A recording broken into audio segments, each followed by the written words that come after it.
chers téléspectateurs, vous savez que nous vous avons parlé des découvertes quand nous sommes arrivés à Lubumbashi. Nous ne sommes pas limités seulement pour, n'est-ce pas, participer à la conférence d'IRC Manning Week.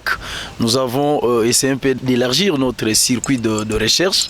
Alors nous sommes arrivés dans un village qu'on appelle le village Bunkea. Alors nous avons découvert des choses, des mystères que les Congolais en principe doivent réaliser et comprendre, surtout parce qu'il y a des choses qu'on ne sait pas comprendre ou qu'on ne sait pas dire à haute voix. Et quand vous arrivez sur le terrain, vous voyez que le monde va au-delà de ce que peut-être nous pensons vivre comme réalité ou comme vie normale. Alors nous sommes avec M. William Albert Kalengay qui va essayer un peu de nous parler des Bayeki, parlant beaucoup plus de villages Bunkea. Nous sommes là avec lui, je pense que vous allez nous suivre, à qui nous disons déjà bonjour M. William. Bonjour M. Bienvenu Ngunda, bonjour. Nous voulons en tout cas avoir votre aperçu par rapport à ces recherches que nous avons fait au village Bunkea. Qu'est-ce que vous pouvez dire à tous ceux-là qui vous suivent d'abord par rapport à l'historique de ce village-là ou de cette tribu-là? Merci, j'aime toujours parler de Bunkea parce que au début c'était une curiosité professionnelle. Ensuite c'était une curiosité personnelle parce que j'ai commencé à aimer le coin. Mais je me suis rendu compte que parler de Bunkea, c'est parler de l'autre Congo méconnu. Ce Congo que vous ne connaissez pas. Ce Congo que vous avez oublié. Mais ce Congo des richesses et des puissances. Ce Congo de nos ancêtres. Ce Congo de nos maîtres. Parce qu'ils ont survécu à plus que ce que nous avons survécu. Nous avons vécu sous la dictature, sous l'impérialisme. Nos ancêtres ont connu l'esclavage, 4 siècles d'esclavage.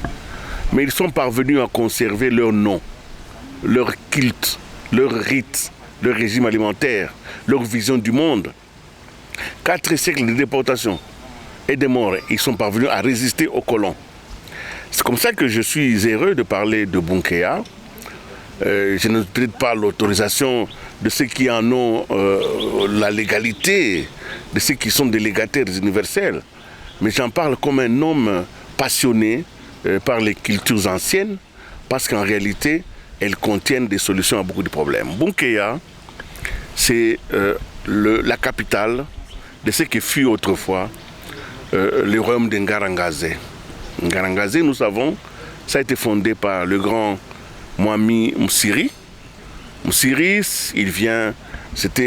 ils sont venus de la Tanzanie, des chasseurs. À l'époque, il n'y a pas de frontières. Il n'y a pas de frontières. Les royaumes collaborent et ils étaient à l'est du continent, à la chasse des éléphants. Ainsi, ils sont arrivés dans la partie sud-ouest du pays. Et ils ont travaillé, c'était des chasseurs, et puis après l'expédition, ils sont répartis.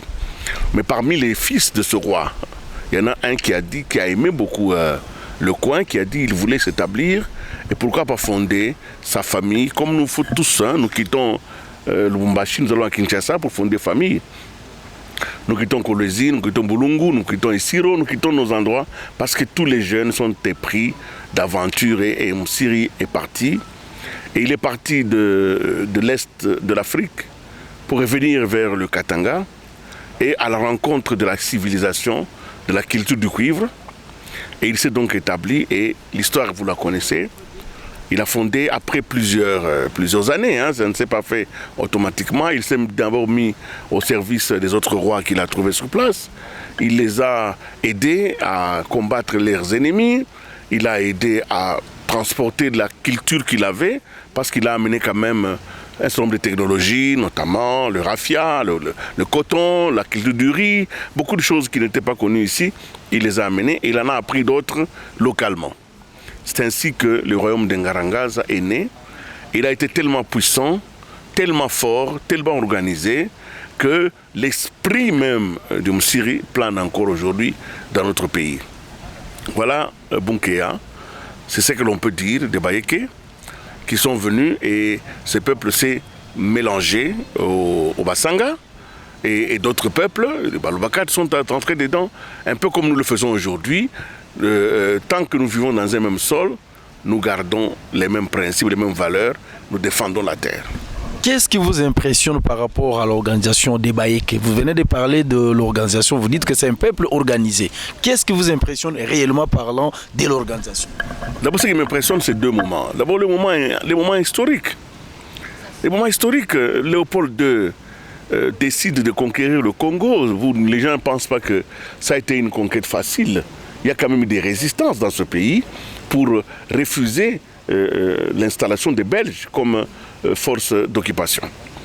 Alors la première chose, c'est que Moussir était organisé. D'abord, quand vous arrivez à Bunkea, vous voyez que c'est un coin qu'il a choisi avec intelligence, parce qu'il y a des collines et il établit la cité de son royaume, la capitale, à l'intérieur des collines. Ces collines sont comme des forteresses d'un château. Donc toute personne qui se met au-dessus de la colline peut voir venir le danger. C'est une organisation historique qui était très très bonne. Quand vous arrivez aujourd'hui à Bunkea, vous avez les Mimboulou. Les Mimboulou, c'est qui? C'est des jeunes gens qui sont mobilisés pour défendre le roi, sa majesté, pour défendre la cité. Malgré qu'il y a la police, malgré qu'il y a l'armée, mais ils estiment qu'ils doivent être... il faut passer par eux pour détruire la culture yéké. C'est une organisation antique. Mais aujourd'hui, l'organisation est encore merveilleuse. Aujourd'hui, dans nos pays, la seule chefferie, et je pèse mes mots, moi je ne suis pas quelqu'un qui exagère, j'essaie de vérifier les faits et tout ça, la première chefferie qui a mis en place le plan de développement à la base, celui-là qu'on appelle le 145 territoire PDL, la première chefferie qui a mis ça à la base, en jeu, c'est la chefferie de Baïké. La première chefferie qui a mis en face d'elle la mutation vers la gestion par les échevins. Parce que vous savez, les chefferies, aujourd'hui dans la loi, il y a les grands chefs. Ces grands chefs doivent être secondés par des échevins. Eh bien, la seule chefferie qui a mis en place le système de gestion par les échevins, c'est la chefferie de Baïké. Il n'y en a pas, dans tous les pays il n'y en a pas.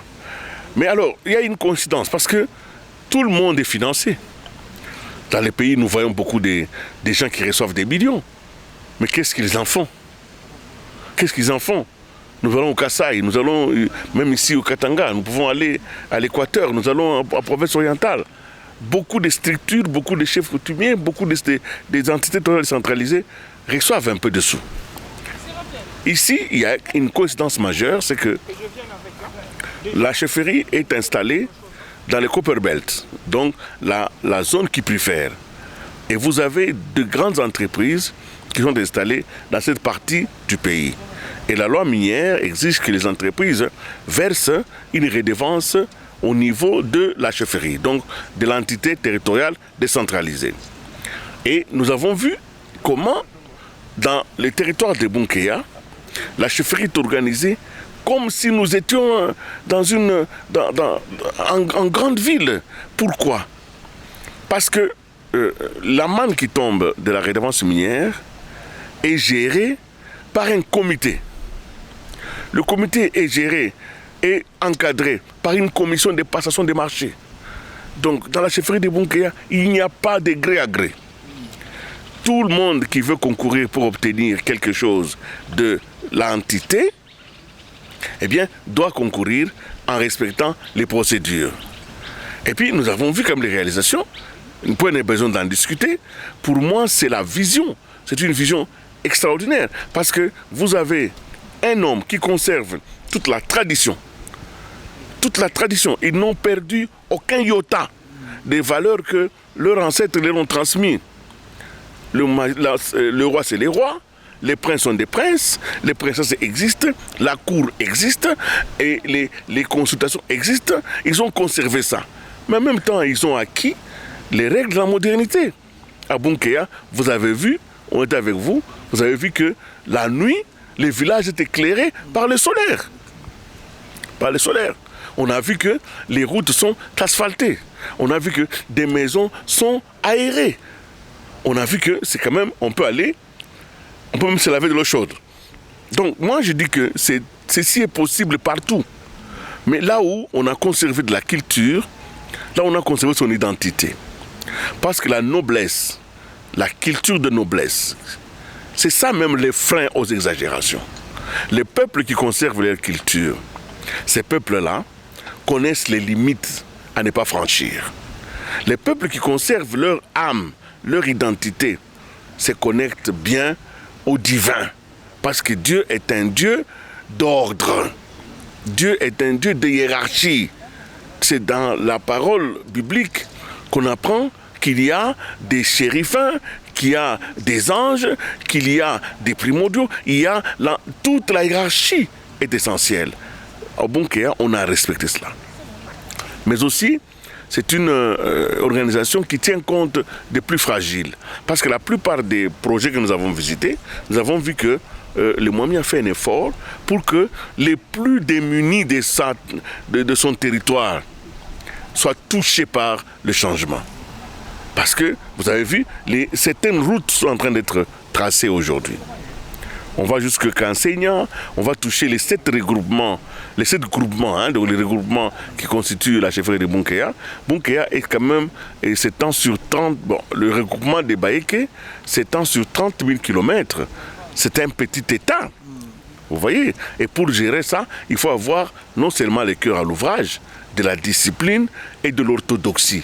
Et c'est ce qui m'a le plus intéressé dans l'organisation. Je pense qu'ils ont parlé de leur culture, mais ils ont lancé aussi un cri d'alarme par rapport aux problèmes qu'ils ont. Nous savons que Bunkea se retrouve dans une zone minière, mais ils se disent aussi que quelque part ils vont au-delà parce qu'ils veulent lutter aussi contre l'insécurité alimentaire. C'est là où nous avons soutenu le leadership du roi qui va au-delà de mines, de tout ce qu'ils font comme travaux pour chercher des matières premières. Il y a l'aspect agriculture que nous avons trouvé sur place. Ils disent que l'État n'appuie pas totalement ou à 50% les actes qu'ils posent parce qu'ils ont emblavé plus de 2000 hectares par exemple de maïs. Ça c'est une solution je pense pour le peuple katangais. C'est pas seulement pour cette production là ne peut pas seulement servir le village Bunkea. Alors que dites-vous par rapport à cette réalité qui va au-delà de la relevance? Mais c'est ça un roi. Rappelez-vous Joseph en Égypte. Il ne faut pas se perdre. Les bonnes pratiques restent. Joseph en Égypte va dire au pharaon que nous devons préserver pendant 7 ans les produits de l'agriculture. Parce que nous ne savons pas demain qu'est-ce qui va se passer. Tout bon monarque, tout bon dirigeant, tout bon chef, tout bon père simplement, étudie les courants. Il sait qu'il ne peut pas être performant toute l'année. Alors, les moments creux, il travaille. Et à Bunkea, vous l'avez dit, moi j'ai été impressionné parce que quand vous quittez la route nationale, vous entrez vers Kakanda, vous ne pouvez pas imaginer que derrière les mines, derrière la forêt, il existe 5000 hectares de terres arables, terres riches. Et nous avons vu que à Bunkea, à Kakanda surtout précisément, le Mwami a cultivé 2500 hectares.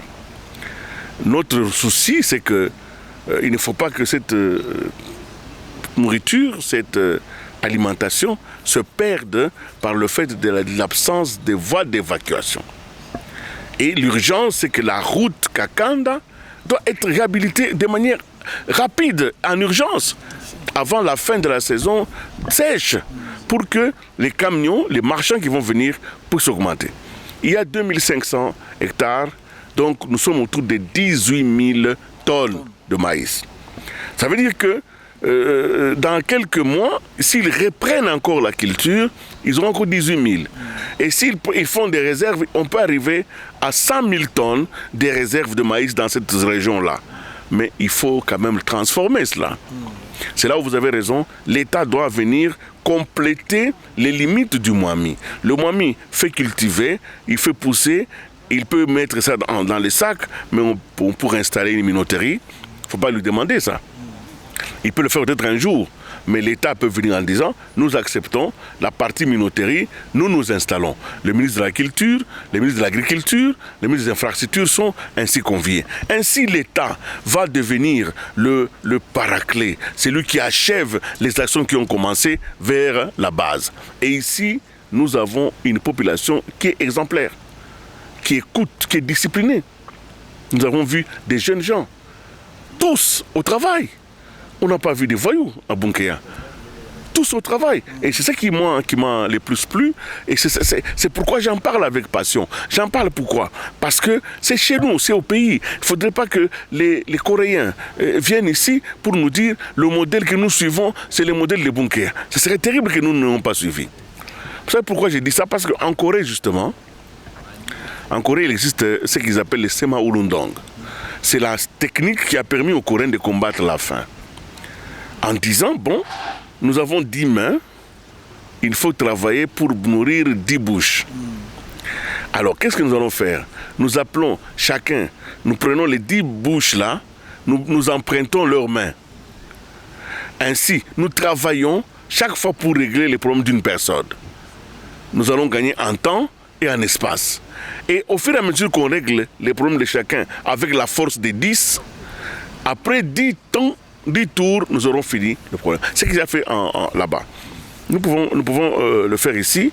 Moi, je suis content parce que ça nous éloigne de la spéculation, de la haine basse, du tribalisme. Ça devrait nous éloigner de ces choses inutiles qui polluent l'esprit des jeunes dans les villes. Nous devons rentrer à la terre et la terre va nous récompenser parce qu'elle, la terre, elle ne trahit jamais. Monsieur William, nous vous disons merci par rapport à toute cette richesse, à toutes ces informations sur le peuple Yéké et aussi, surtout par rapport au village Bunkea. Ça, c'est des choses que nous avons palpées nous-mêmes sur terrain ou sur place. Le roi, il incarne un leadership très visible, puissant, un leadership qui parle, parce que nous avons été informés de ses actes ou de ses œuvres sur terrain et de tout ce qu'il fait. Il a envoyé plus de 10 jeunes récemment qui sont allés au Bénin pour des formations, de sorte qu'ils viennent travailler la terre. Alors vous aussi, vous avez des espaces fonciers, vous avez le pouvoir coutumier, vous devez aller au-delà. Bunkea en est un modèle. C'est un modèle d'exemple à suivre parce que je pense que nous avons eu beaucoup d'informations sur tout ce que M. William Kalenga nous a donné comme information. Là, nous vous disons merci et à la prochaine parce que nous devons exploiter le Congo. Bye.